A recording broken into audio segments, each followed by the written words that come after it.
Hi everyone, I'm Luke Davis from LexisNexis Risk Solutions and delighted to welcome you to this instalment in our Facing Change series, where I'm joined by Anthony Rafferty, Managing Director of FinTech Business Origo. To kick us off with, Anthony, can you perhaps share some of the industry trends and impacts you're seeing from COVID-19? Yeah, it's been an extraordinary year, hasn't it? I've seen a massive shift in things like digital signatures. Have just really taken off. So I think that's one of the positive things out of the crisis. The other one is, I think there's been a real change in the mindset of the flexible nature of people's working habits. Yeah. We did a survey amongst our staff, for example, and there's only one or two people want to come back 5 days a week. I think the consensus is people are looking for a bit of time working from home and a bit of time in the office. Yeah, definitely a shift to the norm. And I think we're all kind of settled into this working from home pattern. I think on the one hand, whilst that has become the norm, as you say, a lot of businesses still do rely heavily on paper documents, wet signatures, for example. Um, in your view, do you think these two almost conflicting positions can be reconciled to bring about opportunity?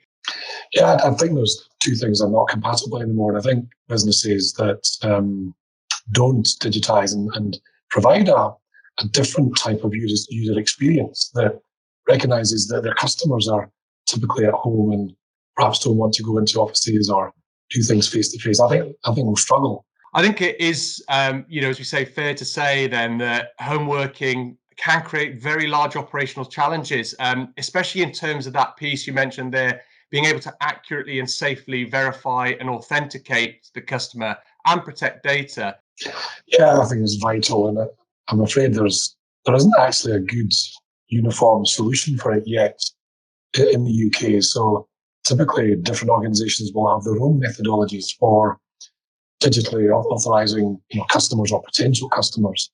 Yeah. So from a customer's point of view, it's very inconsistent and repetitive, and they've got multiple relationships with organisations. So I look forward to the day, and I think it will come soon, where there's if you like, an agreed way that's really robust, that is manageable for the consumer to get through, but an agreed way where consumers can authenticate themselves online and open an account or move big sums of money and so on.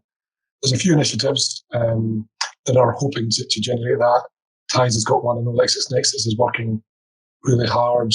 Pension Dashboard needs one, where people can authenticate themselves. So I think it's coming soon, but I think that is a problem.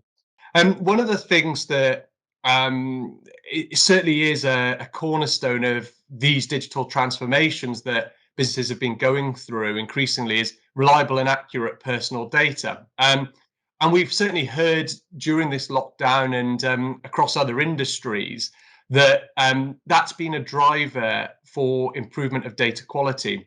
I think it's crucial. I think it's not in a very good place actually within the pensions industry. There's lots of improvement required. We're talking about huge sums of money, pension money. We're talking about the money that people need to live on for the last third of their life. So it's not a trivial thing. And there is a lot of data issues. I've worked for a number of organisations, and I know that when you send statements out, there's a surprisingly high percentage come back not at this address. And I think there's a growing trend amongst consumers that it's their data. GDPR, I think, has played an important role within that. It's their data, and they are beginning to get frustrated when they can see organisations getting it wrong. So I think, again, those organisations that don't get it right and improve that data will lose out, and I think customers will walk. Yeah. It can also lead to bad decisions. Mm. So you can imagine an advice process that's using wrong data. It can lead to the wrong recommendation and the wrong thing for the customer to do. So it's vitally important. You mentioned the UK dashboard a few moments ago. With that in mind, how important now is it more than ever, given that the government's future commitments, to really make data readiness and accuracy top priority in your business? And equally, what would you say is the risk to firms not prioritizing data readiness at this stage?